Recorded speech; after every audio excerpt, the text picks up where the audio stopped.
안녕. 요새 평일에 카메라 들고 다니면서 막 이렇게 돌아다니고 있어요. 전공이 사진도 아니고 영상도 아니고, 그런데 어쩌다 보니까 이러고 있습니다.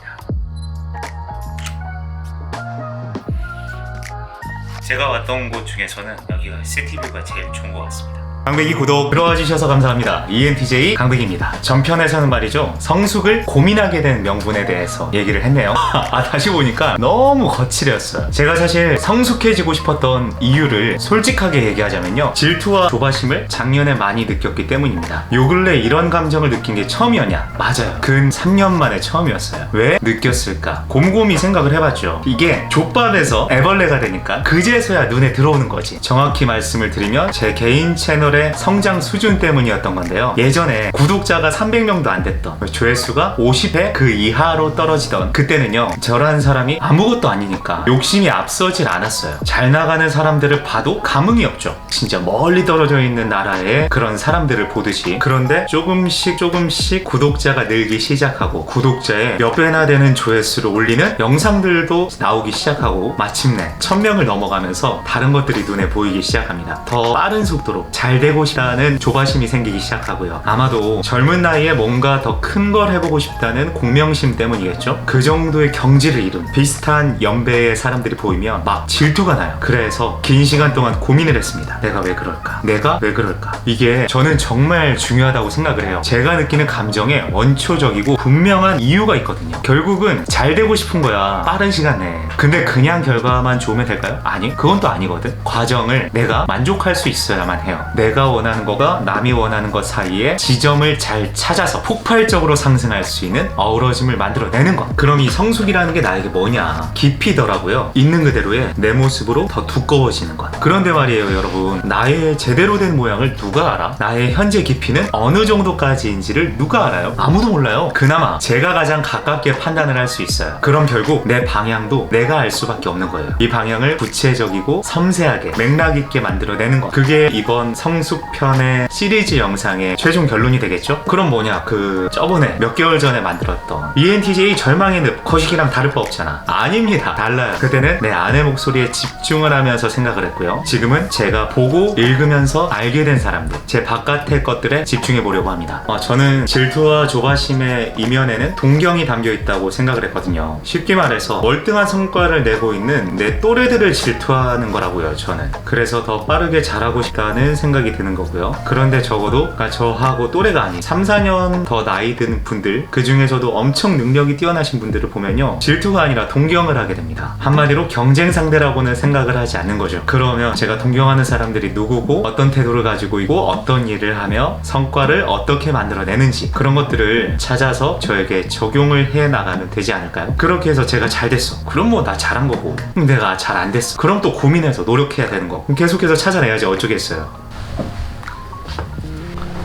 아무래도 제 친구나 일상에서 제가 직접 이동하거나 누군가를 만나면서 부딪히고 겪어본 사람들이 아니면, 대부분의 사람들은 SNS나 미디어를 통해서 간접적으로 마주하게 되잖아요. 글과 영상을 통해서. 그렇죠? 보통 SNS와 미디어를 통해서 만나는 사람들이 정말 훌륭한 사람들이 많죠. 저는 페이스북을 통해서 괜찮다고 느끼는 사람들을 팔로우하면서 그분들에게 영감을 많이 받고 있어요. 가장 가까운 관계부터 이렇게 뻗어나가면, 일단 제 친구 중에 너무너무 훌륭한, 생각도 멋지고 글을 정말 잘 쓰는 친구, 구현모라는 친구가 있어요. 그 친구를 제가 좀 부러워하고 가끔씩은 질투도 느낍니다. 현모야, 너하고 싸우자고 이렇게 말하는 거 아니다. 그리고 박진영이라는 친구도 있어요. 그 친구는 사회 초년생들을 위한 금융미디어 어피티의 대표인데, 진짜 삶을 엄청나게 허슬하는 친구입니다. 별명도 주먹대장이에요. 주먹고기. 너무너무 좋아하고 제가 존경하는 친구 중에 한 명이고요. 최자영 선생님이라는 분도 있습니다. 전문 프리젠터로 일하시면서 다양한 굉장히 폭넓은 활동들을 하는 분이세요. 이분에 대한 자세한 내용은 제가 다음 편에 말씀을 드리겠습니다, 따로. 그리고 제 SNS나 제가 만나보지 못한 더 넓은 영역으로 가면 박종윤이라는 분도 있고, 최효석이라는 분도 있고, 정지우 작가님이라는 분도 있고 신상철님이라는 분도 있고요. 김종원님, 이분도 작가님이시죠. 윤성원님, 제가 자발적 방황편에서 소개해드렸던 강주원 작가님, 여현준님 등이 있습니다. 그리고 여기서 더 나가잖아요. 김미경님, 프레임 몬타나를 만든 최영훈님, 몬타나 초이라고 불리시죠. 그리고 신수정님, 윤정구님, 그리고 김지수의 인터스텔라라고 아세요? 그 인터뷰를 계속해서 이끌어 나가고 있는 김지수님, 송기령님 작가님이신데 신형철님 같은 분들이 있습니다. 마지막은 박상현님이라고 있어요. 이분이야말로 스토리텔링의 깊이와 베리에이션이 어마어마하신 분이라고 저는 생각을 하고 있습니다.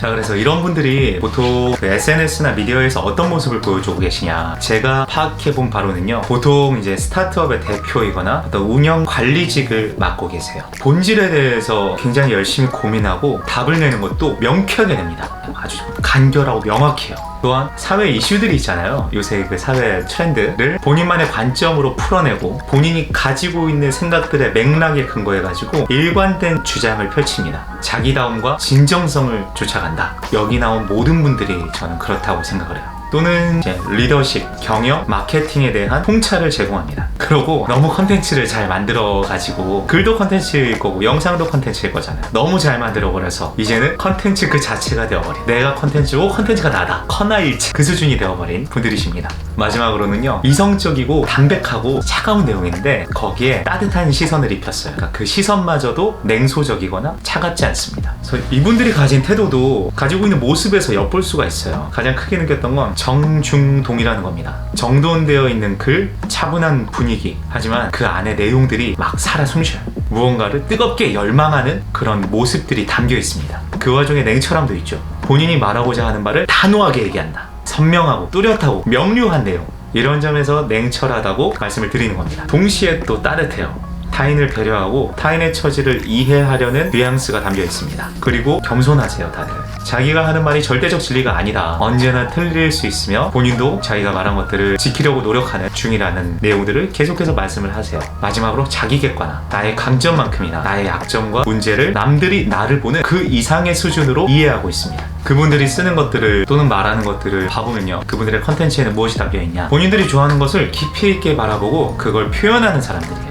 자기다움, 이 나다움을 어떻게 지켜나갈 것인가에 대한 글, 한국 사회의 문제들 있잖아요. 그런 것들을 어젠다로 승화시켜서 분석하고 비전을 제시하는 글, 보다 건강한 사회 모습에 대한 의문과 생각을 던지는 글, 기존의 개념과 단어를 본인만의 생각으로 정리해 표현한 글, 그리고 삶을 대하는 긍정적인 태도, 본인만의 콘텐츠를 만들어가지고 유명해진 사람들의 인사이트가 담겨있는 글, 또는 창업한 사람들의 성공담, 본질에 대한 물음과 그에 대한 본인만의 정리, 트렌드를 정리한 글들도 있고요. 내가 나로서 주체적으로 살기 위한 방법들, 자기 성찰, 마지막으로 진정성과 새로운 길을 만들어 나가는 사람들의 리더십입니다. 네, 자 여러분, 그래서 나에게 핏한 성숙의 방향은 무엇일까? 라는 스스로의 물음에 대한 답을 제가 정리해 나가는 과정이잖아요. 쉽지는 않아요. 이런 생각들은 필수적으로 시간이 필요하더라고요. 아, 내가 막 오늘 4시간 동안 고민을 해서 여기에 대한 답을 찾겠어 라고 한다고 해서 그게 절대로 그 시간 안에 찾아지는 건 아니라는 거죠. 머릿속 한켠에 물음을 굵직하게 딱 하나 넣어놓고 24시간 내내 본업하다가 영상 작업하다가 잠자리에 들기 직전 그렇게 계속해서 끊임없이 물고 들어줘야지만 조금씩 생각의 진도가 나가는 것 같아요.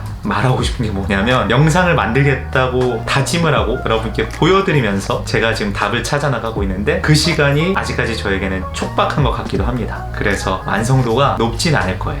다만 이제 이 생각을 끊임없이 하면서 느끼는 건 뭐냐면, 확실히 29부터 지금까지 나라는 사람이 스스로 내 안에 많이 갇혀 있었다, 나를 가둬놨다. 물론 그 가둬놓은 것은 저에게는 장점이었다고 저는 생각을 합니다. 그만큼 저는 안으로 더 단단해지기 위한 나의 노력들과 나의 논리들이 필요했다고 생각을 했고, 그래서 저를 가둔 것들이 있거든요. 하지만 이제는 내가 능력적으로 탁월해지려면, 능력적으로 더 성숙해지려면 내가 스스로 가둬놓은 나의 껍질, 나의 알을 깨고 나와야 된다. 바깥의 세상과 더 원활하게, 더 열심히 커뮤니케이션을 해야 되고 더 많은 것들을 받아들여야 된다 라는 쪽으로 생각이 기울고 있습니다. 좋은 거라고 생각을 해요. 왜 좋은 거라고 생각하냐면, 저는 순서가 이게 맞다고 생각하거든요. 처음에 내 스스로 단단해지고 바깥의 시선 중에서도 나에게 도움이 되는 것과 하등 쓸모없는 것들을 구분하고 쳐낼 수 있는 사리분별 능력을 먼저 기른 다음에, 그리고 나서 조금씩 바깥으로 열어서 나가는 게 맞다는 생각을 하고 있어서 그 정도의 이제 내적인 훈련